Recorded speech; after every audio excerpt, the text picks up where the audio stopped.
بسم الله الرحمن الرحيم. Bismillahirrahmanirrahim. Alhamdulillahi Rabbil Alamin.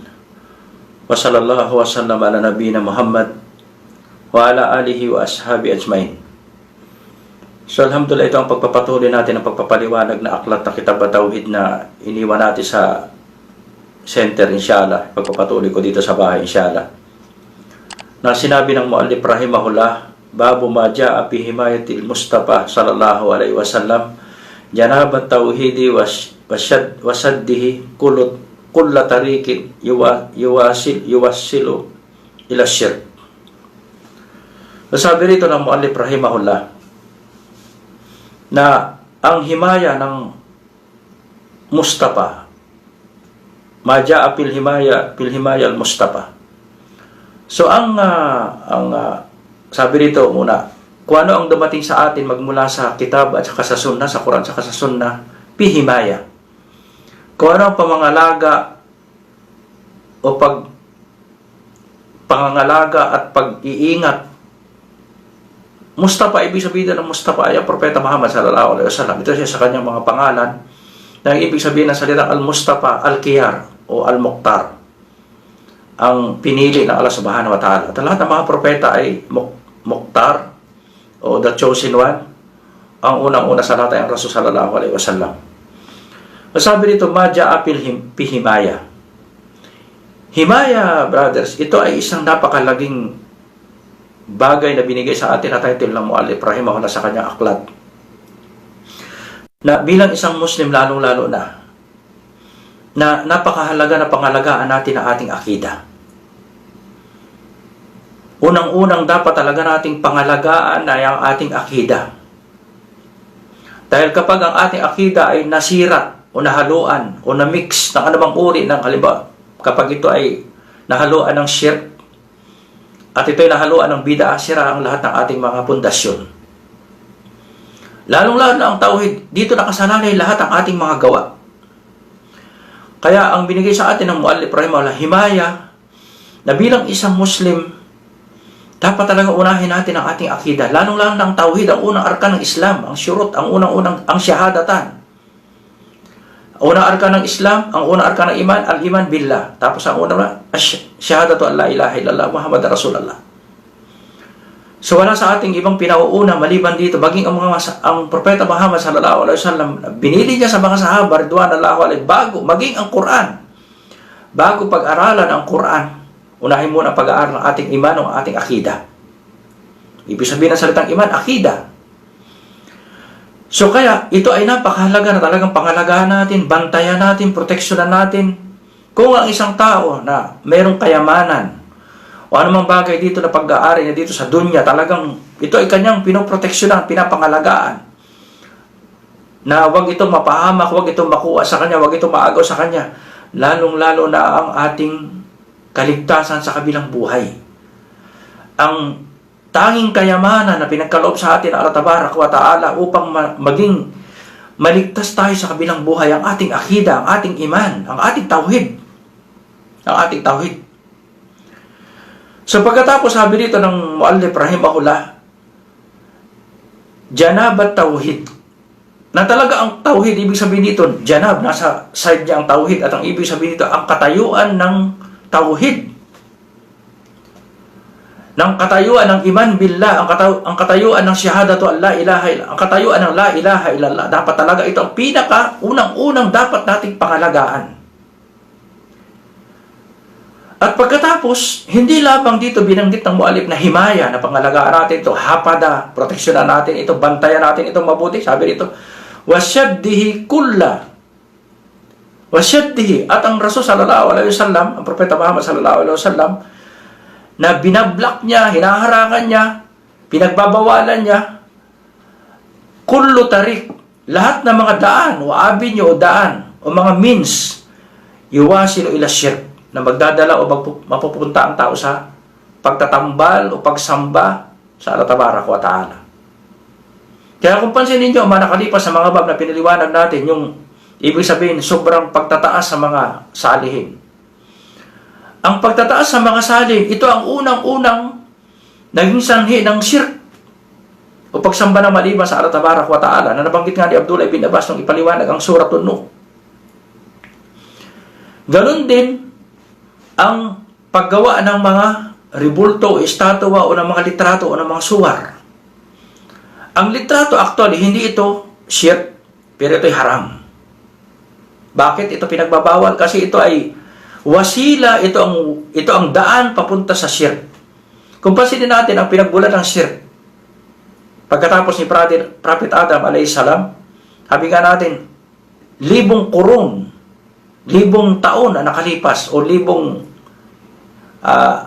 century na nakalipas, daang taon mga nakalipas, bago ang mga tao pumunta sa direktang pagsamba sa mga huwad na Diyos o sa shirk. Anong pinagmulan niya? Ang kanyang pinagmulan ay paggawa ng suwar. At ang suwar na ginawa na hindi talaga sila direktang sumamba hanggang ito ay unti-unting hanggang sa sila ay napunta na sa pagsamba sa maliban sa Allah Tabarak wa Ta'ala. Kaya sabi nga rito ng Muallif rahimahullah, wasyaddihi kulla tarikin yuwasilu ila syirk.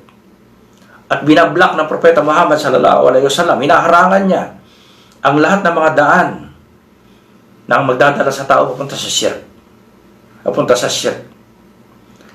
Kaya dito sabi nga natin, ang himaya na tinutukoy dito ng Propeta Muhammad talagang bantayan natin, alagaan natin, proteksyonan natin, pag-aralan natin mabuti ang ating akida. Pag-aralan natin mabuti ang ating akida. Unahin natin itong ating akida. Dahil ang syurut ng tinatawag natin kabul ng ating amal, unang-una, ikhlas ng ating akida, ikhlas ng ating iman. Pagkatapos, para ito, dapat ito talagang tama, na ayon sa pamaraan ng Rasul sallallahu alaihi wasallam, walang anumang uri na papasok na bid'ah.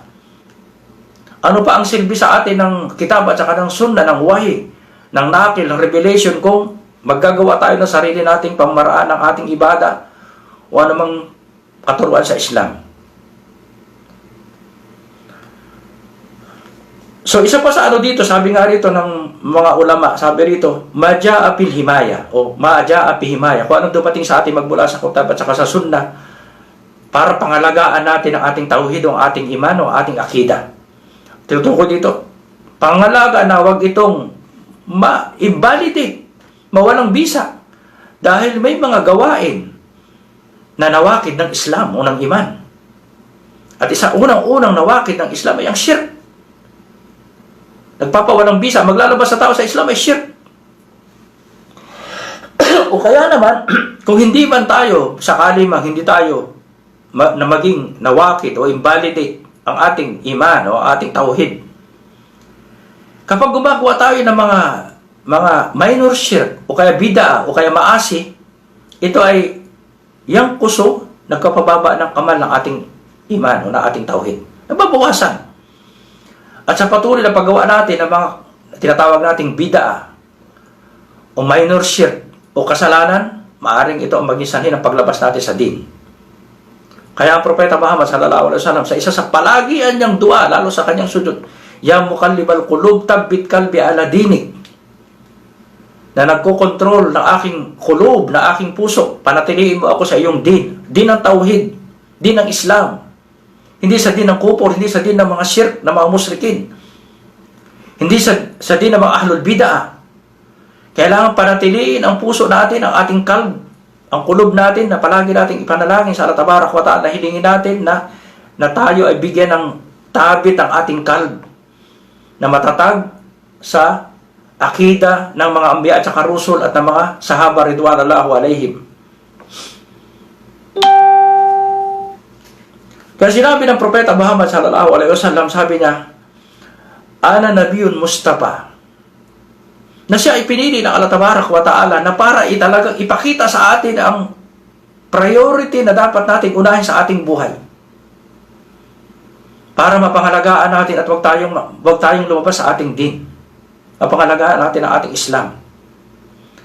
So kaya marami sa atin masyadong abala at binibigyan ang pag-aaral ng mga ibang bagay, pero pansin natin, sino ba gaano karaming Muslim ang nag-aaral ng akida? Gaano karaming Muslim at talagang binibigyan ng focus ang tauhid. Ang tauhid.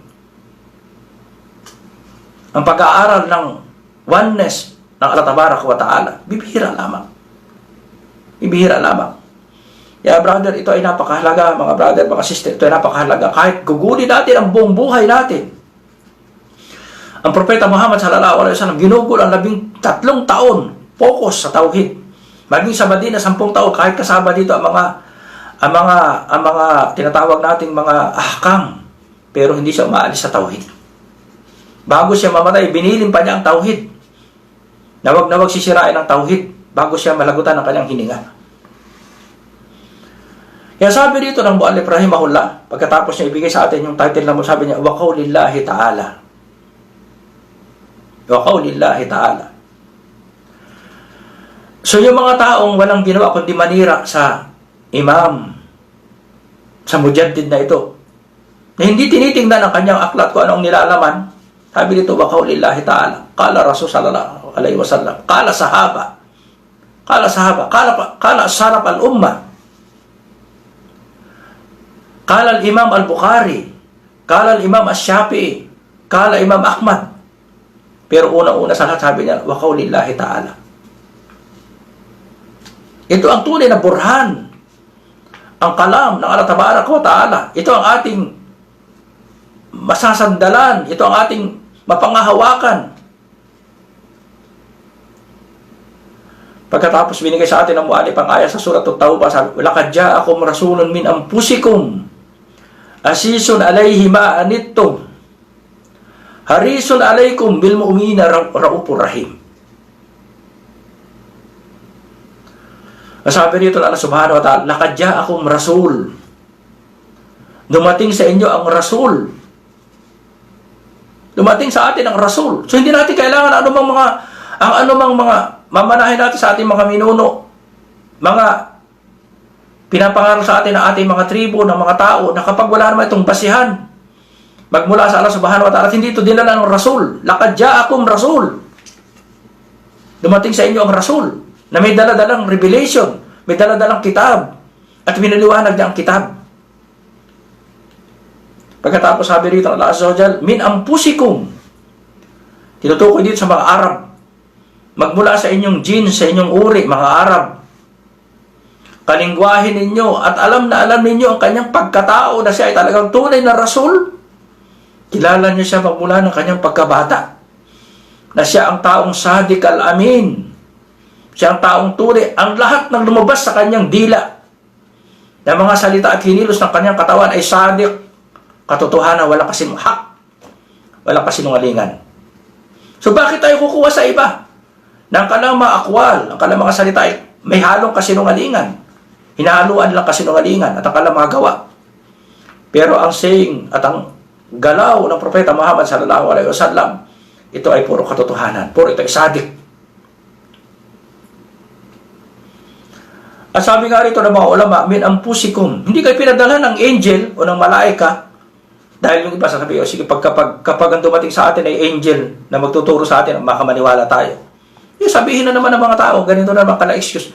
Bakit kayo nagpadala ng angel? Hindi namin sila maintindihan dahil kami tao. So, alam naman natin ang isip ng tao.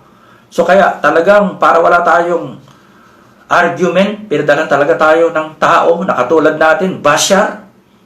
At pagkatapos, ang mga Arab talagang magmula sa kalangkan na kilala lang kanyang lahi. Kung saang tribe siya nagmula, kung sino anong salin lahi, saang salin lahi siya nagmula. Siya lamang ang tanging propeta na napakalinis ng kanyang salin lahi. Napakalinis ng kanyang salin lahi, ng kanyang nasab, ang Rasul sallallahu alaihi wasallam. Pagkatapos sabi nito, azizun alayhi ma anittum. So ang propeta Muhammad sallallahu alaihi wasallam, ang kanyang pagdadawa sa kanyang umma at ijaba, umma at saka dawa at saka umma al-ijaba, talagang sobrang kanyang pagsisikap. Halos patayin niya ang kanyang sarili. Halos pahirapan niya ang kanyang sarili. Tumayo sa buong magdamag. Sa Suratul Kahf, nabanggit doon na halos patayin niya ang kanyang sarili kapag sa kanyang pagdaramdam kapag isang tao hindi niya tinanggap ang Islam. Kaya binigyan siya ng Allah Subhanahu wa Ta'ala ng babala na huwag masyadong ganyan, na huwag mong pahirapan ang sarili mo. Kasabi rito, ang propeta na dumating sa atin, bukod sa siya ay pinadala sa atin na Allah subhanahu wa ta'ala, siya ay asisun alayhi ma'anittum. Asis na talaga ang kanyang, ito ay kabar mukaddam, sabi nga ng mga ulama, na anuman kapag tayo ay may paghihirap na dinaranas, masigit niya itong dinarandam kaysa sa atin. Talagang masyak ka sa kanya, napakahirap sa kanya kapag ang mga Muslim ay dumadanas ng paghihirap. Kaya ang kanyang buong gabi, umbati sa kanyang pagdarasal. Sabi niya, ang aking umma, ganin din sa iyo mal-kiyama, ummati. Na ang tao na ito, ang propeta Muhammad sallallahu alaihi wasallam, siya ang talagang nagmamalasakit na tao para wag tayong mapahamak. Pagkatapos sabi rito, harisun alaikum bil mu'minina raufur rahim. Ito ang shahid sa haris ng propeta Muhammad sallallahu alaihi wasallam. Talagang sobra ang kanyang pagbabantay, pangangalaga, pag-iingat, pangangalaga, pag-protect sa lahat ng katuruan ay binahagi niya sa atin. Kung ang mga maliliit na bagay, sabi nga natin, na maging ang pagpunta natin sa palikuran, sa toilet, ay binanggit sa atin ng detalye ng propeta Muhammad sallallahu alaihi wasallam kung paano tayo matulog, paano tayo kumain, paano tayo maligo, paano tayo magwudu, paano tayo magsala, paano tayo maghajj. Ito yung sabi nga nung iba, ito ay mga puro ng ating din. Paano na ang usul ng ating din kung paano niya ito? Kung ang pangangalaga ng propeta Muhammad sallallahu alaihi wasallam sa mga maliliit na bagay, talagang detalyeng pinaliwanag niya sa atin. Ang paggamit ng kanang kamay, ang paglilinis palagi, pag-iingat sa karamdaman, mga bagay na ibinigay niya sa atin. Kung ang maliliit na bagay na tinutukoy na ito ay maliit lamang para sa kanila, maging ang regla ng babae, nabanggit niya, mga ihi, ang mga dumi, ganito nabanggit niya lahat, ang pagkain natin. Nabanggit niya ng detalye lahat. Wala siya nakalimutan. Kung ang mga bagay na i-detalye niya sa atin, ang tauhid, ang iman, ay dukulan awwaliya, sabi nga ng mga ulama. Ito ang dapat unang-una nating ipasok na bigyan natin ng priority para sa ating buhay. Ang tauhid ng Allah Tabarak wa Ta'ala. Kaya sabi nga rito, harisun alaikum. Kung tingnan ninyo ang mga bab na nauna sa kitab at tauhid, binanggit niya sa atin, huwag tayo masyadong nagpupuri sa mga banal na tao. Huwag tayong sobra sa pag-exaggerate sa mga kubur. Huwag nating masyadong purihin ang propeta Muhammad sallallahu alaihi wasallam. Siya ay abdun lamang wa rasul. Na baka mapunta na tayo sa paglampas katulad ng ginagawa ng iba. Huwag nating ipagdiwa ang kanyang kaarawan dahil hindi naman niya ito ginawa. Mapupunta tayo sa sobrang pagdakila sa kanya na katulad na ng ginagawa ng iba ngayon na halos sobra na ang pagpupuri sa propeta Muhammad sallallahu alaihi wasallam kaysa sa Allah Tabarak wa Ta'ala. Katulad ng ginagawa ng mga Nasara sa kanilang mga propeta na napunta na sila sa pagsamba. So kaya ito ang tinatawag nating haris ng Rasul sallallahu alaihi wasallam, kung paano niya pinangalagaan ang lahat ng katuruan na ipinasa niya sa atin. Nang wala siya nakaligtaan, ultimo maliit na bagay, magmula sa kanyang pagising hanggang pagtulog. Lalong-lalo na ang ating tauhid, lalo-lalo na ang ating akida. Lalo-lalo na ang ating akida. Ito ang talagang dukulan awwaliya, sabi nga ng mga ulama, na dapat unang-una nating ipasok, na dapat nating talagang bantayan, proteksyonan, pag-aralan, at ito ang unang-unang unahin natin sa ating pag-aaral at sa ating pagsasabuhay ng ating din. Pagkatapos sabi dito ng Allah subhanahu wa ta'ala, bil mu'minina raufur rahim. Ang sobrang pagmamahal at mercy ng Rasul sallallahu alaihi wasallam na ayaw na tayo mapunta sa impyerno, ayaw na tayo maparusahan. Talagang ipinakita niya sa atin ang lahat ng umur ng ating din. Kahit maaga siyang pumanaw, napakaaga niyang pumanaw sa kanyang paghihirap at pagsisikap, naipasa niya sa atin ng buong detalye ang ating paniniwala. Wala siyang iniwan. Pagkatapos nung siya ay umagat, sabi niya, Allahumma ashad. Allahumma ashad. Sabi niya, O Allah, ikaw aking witness na naikumbay ko sa kala ng buo ang din. Pagkatapos binasa ang al-yawm akmaltu lakum dinakum wa atmamtu alaykum ni'mati wa raditu lakumul Islam madina. Na ang dinala ng Propeta Muhammad sallallahu alaihi wasallam na din ay kamal, katulad na ang unang-unang kamal na tinutukoy dito, kung ano ang unang mensahe ng lahat ng mga dumating na mga propeta, ay walang pagkakaiba. So kaya, pagkatapos ng Ramadan, ito mga brother, sister, ito ang unang-unang bigyan natin ng pansin na huwag nating kalilimutan. Huwag nating ipasok ang ating emosyon sa ganda ng paliwanag ng iba na inilalayo tas ayon sa ating akida. Dahil kukunti na lamang ang nag-aaral ng ating akida, o kunti lamang ang nag-aaral ng matatag sa sunna, at lumalayo sa anumang uri ng shirk at bid'ah.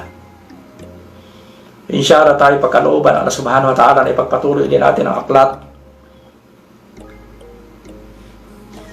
ang tungkol sa ating akida, at pangalagaan tayo ng Allah subhanahu wa ta'ala na manatili tayo sa ating din, at tayo humawak sa akida ng Propeta Muhammad sallallahu alaihi wasallam at akida ng mga sahaba ridwanallahu alaihim, wa sallallahu wa sallam ala nabiyina Muhammad wa ala alihi wa ashabi ajmain.